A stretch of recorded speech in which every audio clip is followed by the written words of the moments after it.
ഇന്ന് നൈനുക്കുട്ടിക്ക് കുറച്ച് നേരത്തെ പോകണം കേട്ടോ. അവളുടെ സ്കൂൾ ബസ് 10 മിനിറ്റ് നേരത്തെ വരും. അവളുടെ സ്കൂളിൽ നിന്ന് ഇൻസ്പെക്ഷൻ നടക്കണതുകൊണ്ട് കുറച്ച് നേരത്തെ പോകണം കേട്ടോ. അതുകൊണ്ട് ബസ്സും നേരത്തെ വരും. അതുകൊണ്ട് ഞാൻ നേരത്തെ എണീക്കണം എന്നൊക്കെ വിചാരിച്ചു, പക്ഷെ അതൊന്നും നടന്നില്ല കേട്ടോ. അങ്ങനെ കിടന്നുറങ്ങിപ്പോയി. ഞാൻ അലാം ബെല്ലടിച്ചത് പോലും അറിഞ്ഞിട്ടില്ല കേട്ടോ. അപ്പോൾ ഞാൻ പെട്ടെന്ന് ഉണ്ടാക്കി മറ്റേ മഞ്ഞ ചോറെന്നൊക്കെ പറയില്ലേ, നാരങ്ങ നീരൊന്നും ഒഴിച്ചില്ല കേട്ടോ.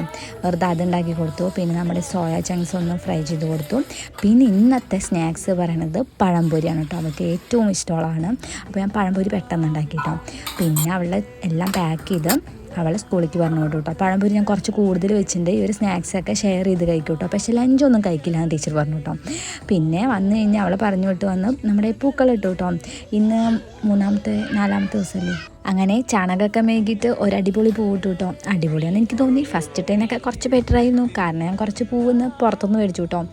അപ്പോൾ ശരി, ടാറ്റ, ബൈ ബൈ.